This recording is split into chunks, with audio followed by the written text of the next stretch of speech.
there's always been that issue of there's a mismatch between what the graduates, you know, we have and the requirements and the demands of the labor market. So where do you think we begin to address this particular matter? Thank you, Zainab. It's a couple of things.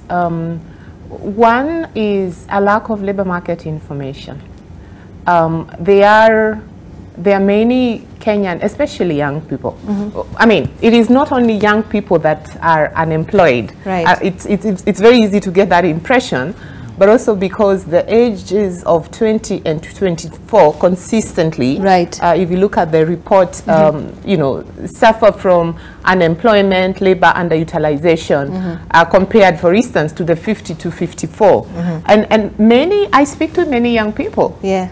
And when I tell them that there are jobs without people and people without jobs, they're like, where are these jobs? Where are these jobs? You know, yeah, people ask, where are these jobs? Absolutely. Right. So I think we need to improve how we collect and disseminate information on the labor market. And we are at a time when we can use big data, for instance.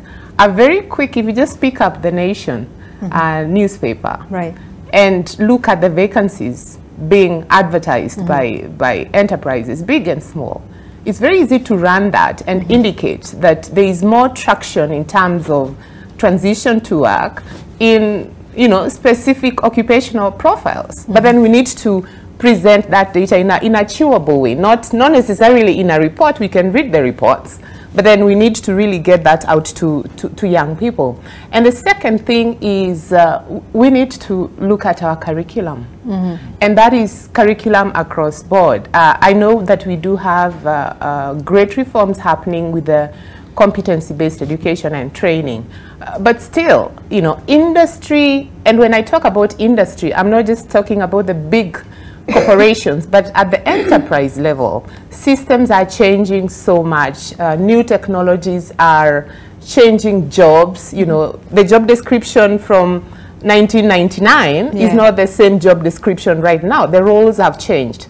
But at the same time, people are being trained for that role as it was in 1999. And that is when you try to interview, there's such a disconnect. They are talking about you know, things that have gone past. So how is it that we can work very closely with industry, both formal and informal, even those very small enterprises that still are the biggest generators of employment in this country?